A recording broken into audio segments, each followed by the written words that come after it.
If year 2020 was survival, if 2021 was pivoting, then 2022 should be your year of growth. Welcome to this BVTV Growth Idea Trilogy, coming to you from the UK Studios of BizVision. I'm your host, Malcolm Gallagher. Now, growth is key, and the old adage of, if your business is not growing, it's likely dying, I believe is true. So if growth is so paramount, why is it so elusive to so many businesses? And anyways, what is growth? My guest today is the managing director of a very successful business support company, quite simply helping businesses achieve growth. From Growth Idea, let's meet Shweta Jhajharia. Hello, Shweta. See, I got that wrong. JhaJkaria. But it's lovely talking to you, Shweta. Now, whereabouts are you today? Okay. Whereabouts are you? I'm in Wimbledon, London. Oh, that's where I'm based. Yes. Yeah, I've been so looking forward to you, talking to you, because as I said to you, growth is so, as I said beforehand, growth is so important. And you've really doing a successful job. Shweta, our businesses who shy away from growth, though, perhaps opting to be just lifestyle, are they being fair to their people, their suppliers, and even fair to their business itself? Do you think opting out of growth is an option?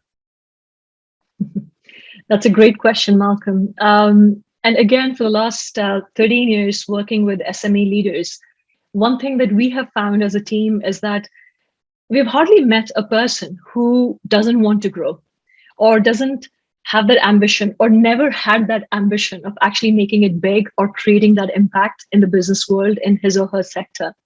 But let's just take a few steps back. You know, it's like being an entrepreneur is a choice. And there are some people who choose to be that entrepreneur or business owner. And then I also actually strongly believe that growing is also a choice, right? Because I know it's very easy in business world where we say, okay, fine, this is your business size or this is the profit that you make. But there are different ways that people grow, different ways that businesses grow. Sometimes it's through the impacts that they're making in their society, the jobs that they're creating, or how they're nurturing people, right, in terms of career opportunity. So there are various ways to grow. But going back to the technical term of business, yes, the purpose of the business in very measurable way is to create shareholder wealth or value creation or value maximization. There's no doubt about that. So if it's a business, having that profitable growth so that one can cover the cost and create that surplus to redeploy is essential. And if someone is not making that growth or having that level, then they really need to think about this. But then, now what's the level of growth, which is the best level? That's the question, isn't it? How much growth is enough growth? And there, my philosophy and how we work with our clients is, and just taking you back a little bit, is saying, look, there is the current situation, which is your current state, which is your being. What's your being? Where are you at this point? And then we talk about the business owners want to grow, right? So there is this to be level, the future, to be. This is where I want to be. And it's good to have that ambition for the future, absolutely required. And I think every business owner wants that next level. But then, as you said, you know, some people, they think that, you know, I don't really want growth. I wouldn't agree with that because they had that dream. The point is what happens in this gap from B to B. As businesses grow, there are different complexities that creep in. And if people are not ready for those complexities, that's where they hit the ceiling. And that's where the rationalization or narrative or excuses, reasons creep in. And people are okay to say, fine, actually, I'm okay with this. Why to have headache? And interestingly, there are quite a few businesses which are, say, for example, less than 500,000, which is where the strife is, that sometimes people wonder, what's the point of growing the business when I have to actually do someone else's job and still not make enough surplus? And that's not a good place to be in. The place where you can create value, where you can actually make that impact is beautiful. And that's the purpose of having a business.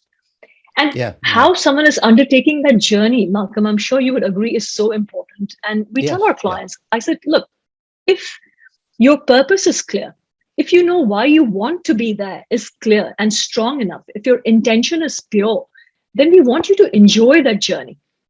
And it's having that clear intention, but at the same time being willing to flow with the right strategy, with the right structures, with the right intel, so you can actually be there and create that impact. At the same time, if someone is okay to be where they are, then it's okay. it's okay, because at the end of the day, it's your state of being, how you are. There's no point in growing something which one is already resenting and is not happy with. What's the point just because society wants you to grow? Yeah, But yeah. enjoying that growth, I think it's worth it.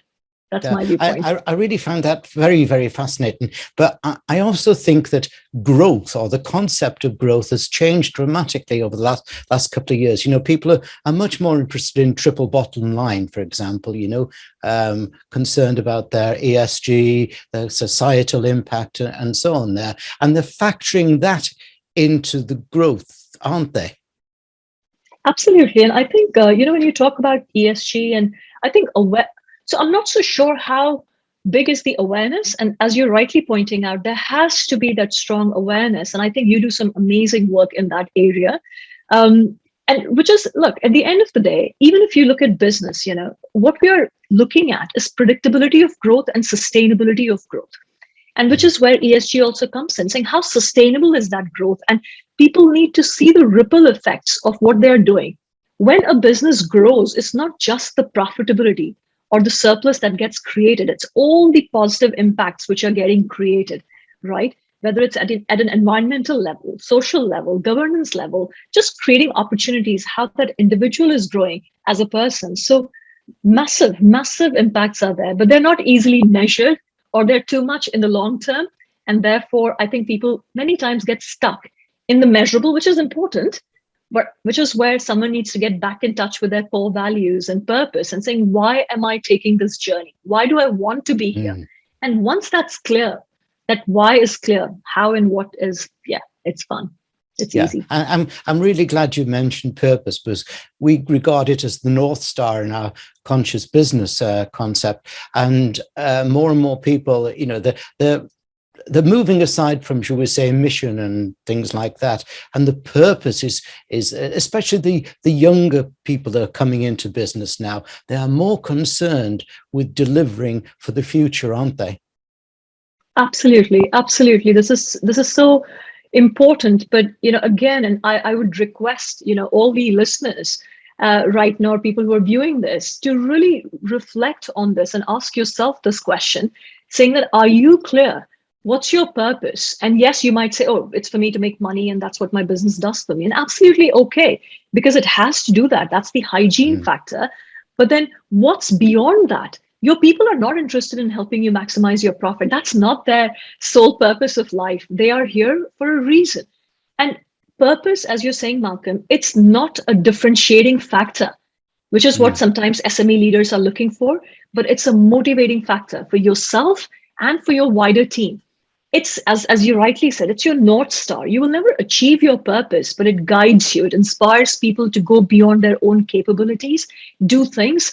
It's like, one of the, just to give you a sense here, it's like one of the, our business clients, he is in a massive furniture business, right? So furniture and interior design business. And we started talking about the purpose, saying, what's really is the purpose? Why do you do this day in and day out? And he said, Shweta, for me, helping people create happy and positive spaces is really important. And mind you, Malcolm, he was not talking about physical space here. He said, when people are in a beautiful space, their mind space is happier. That's what I'm focusing on. He has a charity through which he's supporting, kids and creating toilets in developing countries where they don't even have basic facilities. And he's creating those positive spaces.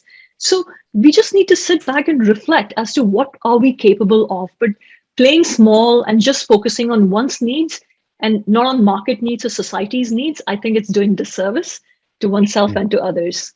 Yeah, brilliant, brilliant. Yeah, so exciting. Thanks, Shweta. Now, let's give viewers and listeners details of your URL, your website address, which obviously viewers you can see on the screen behind me. But for listeners, let me spell that out. It's all the W's, Growth Idea, growthidea.co.uk. Now, Shweta's book is called Sparks, Ideas to Ignite Your Business Growth, and you can get a free copy, just pay for post and packaging, by visiting growthidea.co.uk.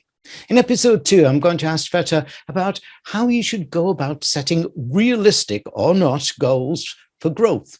Meanwhile, thanks, Shweta, for a great episode 1. You're very welcome. Thank you, Malcolm.